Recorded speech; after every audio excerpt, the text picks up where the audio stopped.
The confusion is the point. Donald Trump is going to lose on this. And even this Supreme Court had to say, and you read it and I have it highlighted here, that, what they have done today isn't saying that what Donald Trump is trying to do is lawful. And he has been losing in the court consistently, including before all kinds of judges, on his attempt to write into the Constitution authority that is simply not there for the president.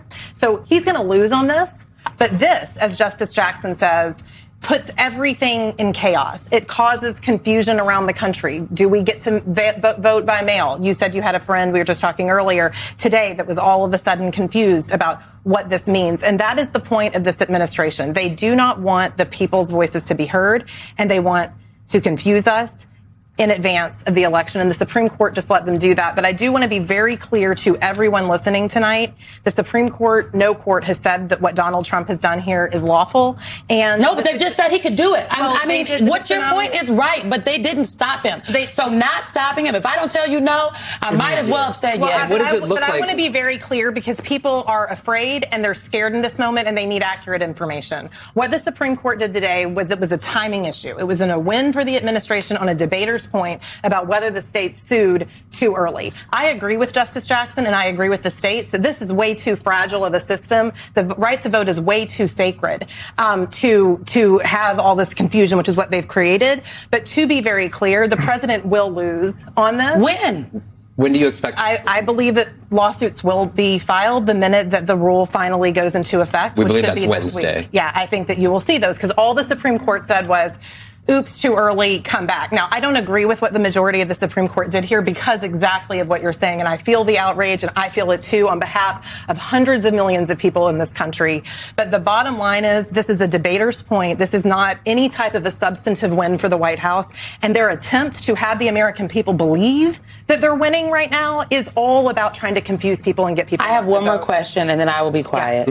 Yeah. Okay. So let's say the rule goes into effect on Wednesday, lawsuits are filed. If the rule goes into effect Wednesday at 7:01 a.m., lawsuits are filed at 8 a.m., how long before it works its way up to the Supreme Court? I'm asking like this because I think it's important for people to know, yes, you're right. The court did not say that the administration was right. To be clear, the administration didn't even argue they was right. They just argued that they shouldn't be blocked from doing it. Procedural. My concern is this, though. We have no guarantee that they will be stopped. And that's why I'm like, they're going to be filed, but when? And then how long before it works its way up to the Supreme Court for them to say, actually, yeah, this can stop? Yeah, your concern is absolutely right. I believe that you will see swift legal challenges. I believe courts, like every other court has done, is going to knock out what the president has done, and then the administration is going to try to take those court orders against it up to the Supreme Court. I think you will see that happen rather rapidly, but that doesn't obscure the concern that you're voicing, which is the concern I think everyone at this table feels, and I know that the American people feel in this moment, which is, this is an administration that's trying to silence your voice, and they're trying to do it by creating all types of chaos. And this is a Supreme Court that is allowing them to continue to create that chaos. And that's what Justice Jackson said in her dissent. And I think that is one of the takeaways for tonight. One of the things that's confusing for me, I'm not a lawyer, but I wanted to be one. So when these things come, I read them a lot, I pay a lot of attention. In the past, the Supreme Court has said that election claims can come too late, right? Like, it's too late. Now they're saying it comes too early. It's giving Goldilocks, right? Like, when is the right time for people to try to defend and protect the right to vote? And you said something I think that's interesting that, Angela, I want to bring you in on, because you said it's not a substantive win for the administration. This is an administration, this is a movement. The right-wing ecosystem doesn't require a substantive win, right? And so I guess when you, as someone who spends maybe entirely too much time delved into that world, what are they saying? How do you see this playing out? Because they're not going to say, oh, it's a substantive win. Yeah. And if the Supreme Court comes back and says you actually can't do that, they're going to call foul and lie, and then what happens? Well, I think it's it's what they've been saying, because they've not hid their intent here at all. So let's go back a couple months ago, or earlier this year. Trump is speaking to a bunch of Republicans, and he says, we're going to mess with the mail-in ballots because it will guarantee Republicans win. He didn't say secure the election. He used the word guarantee for a reason, because it gets to this larger picture and explains what they're saying, because we shouldn't ignore that what's happening with this court and the mail-in ballots is part of a multi-pronged strategy to chip away at the integrity of the election, to dissuade people from voting, to manipulate and work it, to basically steal the vote.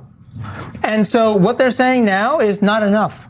What they're saying now is success, because the friction is a part of it, and they're going to ignore the ripeness claim. They don't care about the procedural part of it. What they see is another win for Trump, and that's going to be the narrative that comes out of this. But they're not going to think that's enough. They're going to think it's more. Any more roadblocks, any more friction, that's going to be an issue. And to just paint a larger picture, 25 to 30% of Americans are voting by mail. I mean, it's not like a handful of people here that we're talking about. It's a really large number people who are of folks. Republican voters. That's exactly right. It will have just the chaos, the confusion, the disorientation will affect people's brains, and that's the goal. It's to put friction into the system so you pick off people wanting here, and then at the same time get a little bit of wind behind the sails so that you can do a national emergency, so that you can put more things out there. He doesn't have to win, as everybody has noted at this table. They had a strategy that was specifically designed not to argue the merits of what they're doing, but to say it's too early to sue, and then sort of run out the clock, like that thing that their final rule came out Friday night after the courts closed, run out the clock so that it's too late to even try to stop them. And that's where Simone's point is. And they're doing it in this lane, but we shouldn't ignore that it's part of a larger front, and they're doing it in all those fronts simultaneously. And we should be very clear again what the rule is that we're expecting on Wednesday. And the reason the litigation was filed ahead of time was knowing that the U.S. Postal Service could try to put this rule out as close to the time in which mail ballots started going out as they possibly could, because Donald Trump and the Trump administration have been explicitly clear that they wanted to restrict mail-in voting. And what this rule will do